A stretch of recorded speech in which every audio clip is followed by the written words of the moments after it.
पूर्व केंद्रीय मंत्री राजीव प्रताप रूडी अभी सीमांचल और कोसी क्षेत्र के राजनीतिक दौरे पर है। इसके तहत शनिवार को वे पूर्णिया पहुंचकर विभिन्न कार्यक्रम में हिस्सा लिए। इस दौरान उन्होंने बनभाग स्थित भारतीय जनता पार्टी के कार्यालय में प्रेस को संबोधित करते हुए सूबे के मुख्यमंत्री नीतीश कुमार एवं राहुल गांधी पर जमकर निशाना साधा है। एक तरफ जहां बिहार में पुल टूटने को लेकर उन्होंने सीएम नीतीश कुमार के सोशल इंजीनियरिंग पर सवाल उठाए, तो वहीं राहुल गांधी पर हमला करते हुए कहा कि सदन में उनकी हरकतों को देखकर लगता है कि वे अब पूरी तरह मानसिक रूप से बीमार हो गए हैं। वहीं इस दौरान उन्होंने कहा कि पेशे से मैं खुद पायलट हूं।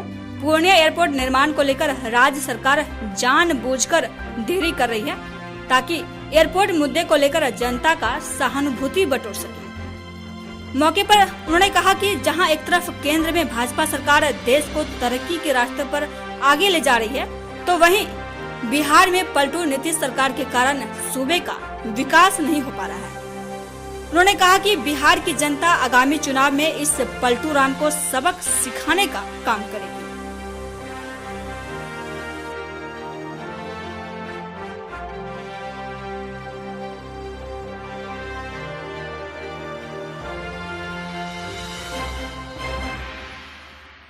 ये प्रेस वार्ता माननीय अध्यक्ष जी, और मैं समझता हूं कि पूरे बिहार में अगले 2-3 दिन के भीतर सभी स्थानों पर प्रेस कॉन्फ्रेंस हो रहा है और 1 वर्ष पूरे हो गए इस बदलाव के। तो जहां दिल्ली में भारत में हम एक तरफ से भारतीय जनता पार्टी की तीव्र गति से सरकार चलते हुए देख रहे हैं, बिहार के इस बड़े ह्रास को भी हम लोग अपनी नज़र से देख रहे हैं और ये प्रत्यक्ष रूप से दिख रहा है। कई सारे सवाल उठते हैं जिस पर भारतीय जनता पार्टी समय समय पर विषय को उठाती रही है और सबसे बड़ी चुनौती है बेरोजगारी की। और हम लोगों ने कहा है कि बेरोजगारी एक ऐसा सवाल है जिसमें देश की सरकार तो साधन जुटा करके, निवेश दे करके राज्यों में बेरोजगार पैदा करने के लिए नीतियां बनाती हैं और संरचना बनाती है, लेकिन बिहार की स्थिति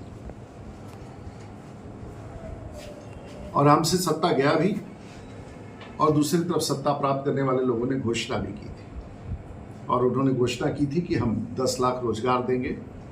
तो आपकी जानकारी के लिए पिछले 1 वर्ष में एक भी सरकारी नियुक्ति पत्र जारी नहीं हुआ है।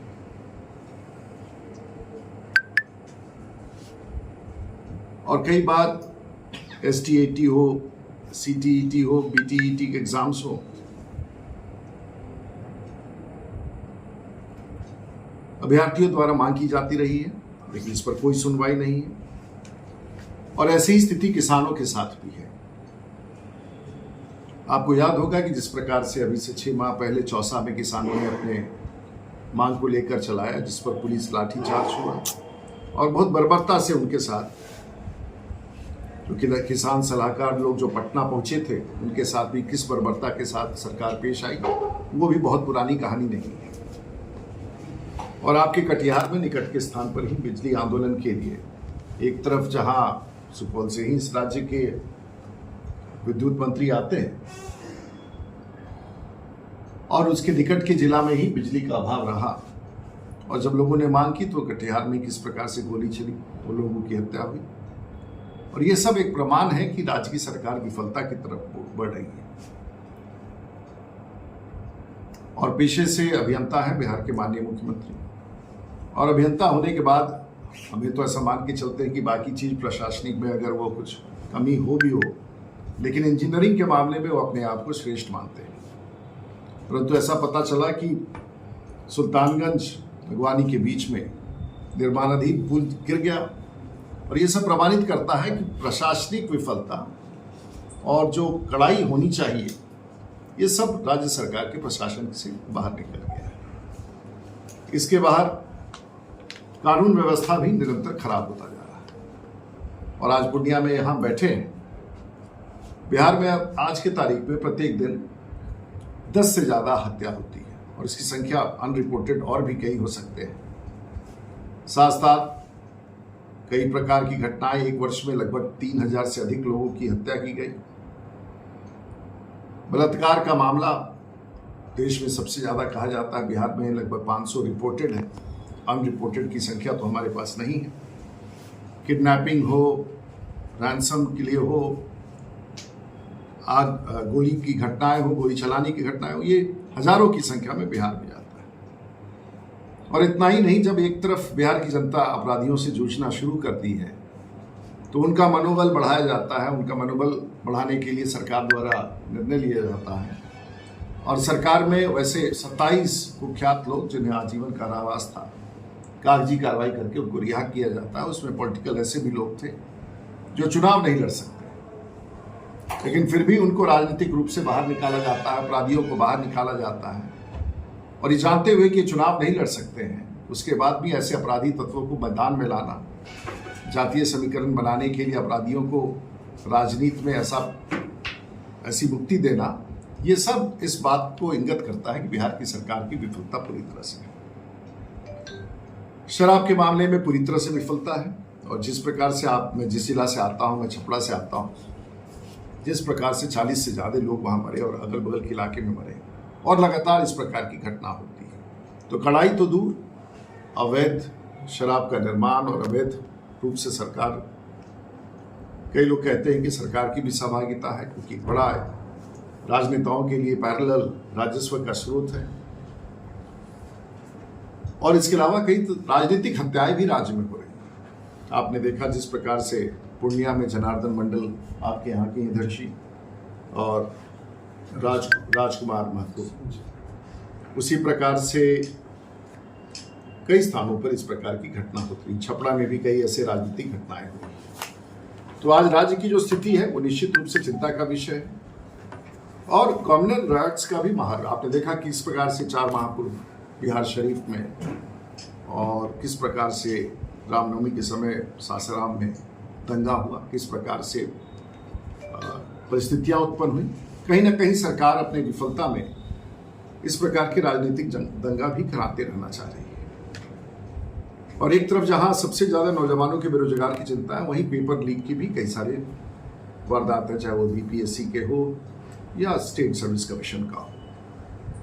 इंडस्ट्रियल एक्टिविटी ठप हो चुका है और कई बार इस बात की भी चिंता होती है कि माननीय मुख्यमंत्री की स्मरण शक्ति कम भी होती जा रही, बात भूलने भी लगे हैं। ये बिहार के लिए बहुत बड़ा, लेकिन हम सब ये विषय इसलिए लाके रखना चाहते हैं कि बिहार की जो स्थिति है वो अपने आप में निरंतर बिगड़ती जा रही है। और ये 2 लोग ऐसे लोग हैं जिन्होंने बिहार में 35 साल तक राज किया है।